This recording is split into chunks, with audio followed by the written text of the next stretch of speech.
Mabuhay everyone, my name is Rosemary Bendicio and I will be discussing the monitor hypothesis by Stephen Krashen. Introduction. The monitor hypothesis by Stephen Krashen suggests that conscious knowledge of grammar or learned rules functions only as a monitor or editor in language use, allowing individuals to make corrections to their speech or writing under certain conditions if they have enough time, know the rules, and focus on form. So this suggests that constant, explicit correction of every grammatical error may not lead to a long-term fluency. Instead, teachers should prioritize creating environments of natural language acquisition, while providing opportunities for learners to use their monitor during specific, form-focused tasks.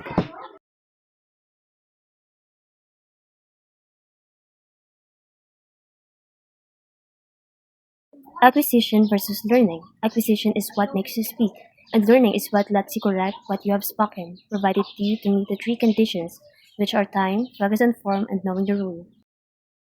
A condition for the monitor to work. According to Krashen, the monitor can only function if the speaker has enough time. For example, in normal conversation, speech is too fast. The speaker must have enough time to pause, recall the rule, and apply it. Second, the speaker is focused on form. The speaker must be consciously thinking about how they are saying something, rather than what they are saying. Third, the speaker knows the rule being applied. The grammar rule must have been explicitly taught and clearly understood by the learner, since grammar is vast and complex. Learners often don't know the exact rule for every error they make. For example, the learner might say he go to school naturally. Then they stop and think, recall the rule about third person singular and correct it to he goes to school. So the example he go to school is a production from the acquired system or the natural subconscious fluency. The correction to he goes to school is an act of the learned system or the monitor being used to edit the output based on the third person singular rule. This process only happens if the speaker pauses, focuses on the verb ending, and remembers the specific rule. Let us now continue in individual variation in monitor use. First is monitor over users. So this describes a specific type of language learner who attempts to apply the monitor or conscious grammar rules constantly, even in situations where the conditions for its use, such as time and focus on form, are not met, such as spontaneous conversation. For example, he, have, has finished the work, illustrates the internal struggle. So the speaker initiates the thought or the acquired system, but the monitor immediately kicks in, causing a pause, ah, a false start, have, and the correction, has, before the sentence is completed. This hesitation breaks the natural rhythm of the communication. So, as a teacher, we should encourage these learners to focus on getting their message across, even at the cost of errors. We should use activities like quick debates, rapid fire questions, and timed speaking prompts that forces them to rely on their acquired system rather than their slow moving monitor. So, offer specific phrases when they speak spontaneously, acknowledging their communication skill rather than their grammatical accuracy. So next is monitor under users.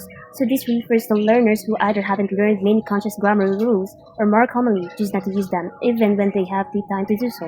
So they rely almost exclusively on their acquired system or their feel for the language.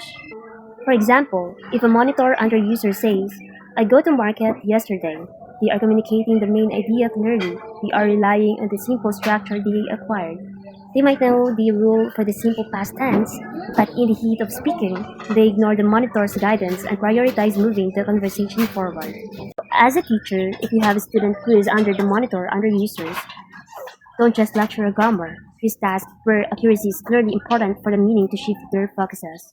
So give them tasks where the only goal is to use the monitor, such as editing a paragraph written by an imaginary student or explicitly checking a specific point of grammar in their own writing. The ultimate goal for the both overusers and underusers is to become a optimal monitor user.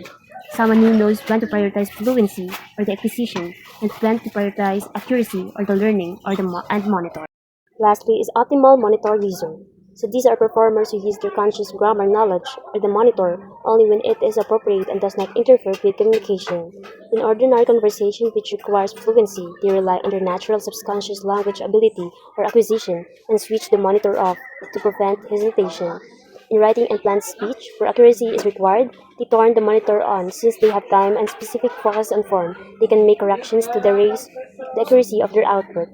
For example, the statement, we have finished the report, it was submitted yesterday, is an example of language production that is both fluent and accurate. This showcases the balance between the effortless communication and polished form. So to help students become optimal users, ensure students know which activities require fluency or to monitor off and which require accuracy or to monitor on. So provide structured tasks like efficient checklists to encourage conscious editing in writing without penalizing fluency in speaking. Research-related studies to monitor hypotheses. The research entitled LSNC 2005 at the interface dynamic interactions of explicit and implicit language knowledge. These studies suggest that addressing this gap through interaction-based production-oriented approaches, this means methods that focus on getting students use the language for meaningful interactions rather than just consciously studying the rules.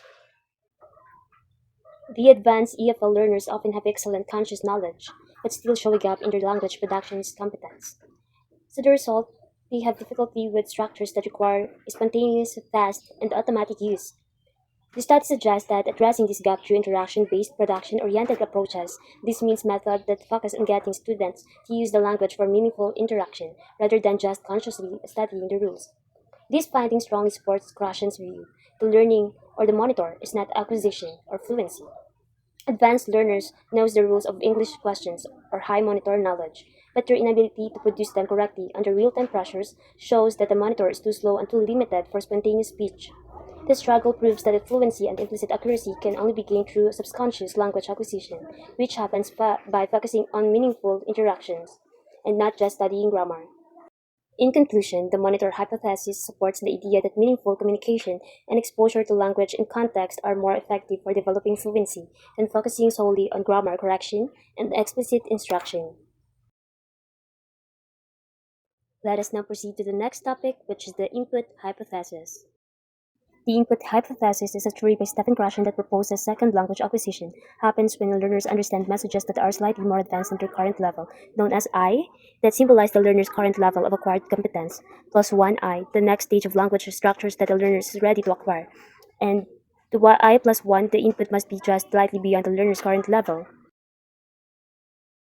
These comprehensible inputs is crucial, and according to the hypothesis, it should be compelling and interesting to the learner to be most effective.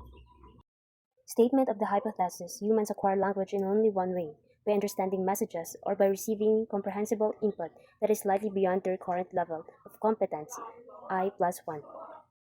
This just means that input must be challenging enough to contain the next set of structures, plus 1, but not so difficult that it causes frustration and is misunderstood. If the input is only I, it is too easy, the learner won't grow. If it is I plus 2, it is too hard, and they won't understand and will block the input. The learner uses their existing knowledge, I plus context, world knowledge, and the visuals to guess the meaning of the new structures, plus 1. By understanding the message, they can acquire the new structure implicitly. I is equal to the learner's current language level. For example, the dog runs. I plus 1 slightly more advanced input or the new structures or vocabulary that the learner has not yet acquired that can understand with support or context. For example, the dog is running fast in the park. Example 1. English language learner or beginner level. Current level. She has a cat. The learner understands the basic sentence and input at I plus 1. The example, she has a small white cat that sleeps on her bed. The input adds adjective, which are small and white, and a relative clause that sleeps on her bed. These are slightly above the learner's level but still comprehensible with context or visuals. Example number 2, Spanish language class, intermediate level, current level. For example, Juan come manzanas. In English means Juan eats apple. Input at I plus 1. Juan suele comer manzanas por la mañana cuando va al trabajo. English means Juan usually eats apples in the morning when he goes to work. So these versions introduces the new verbal phrase suele comer or usually eats.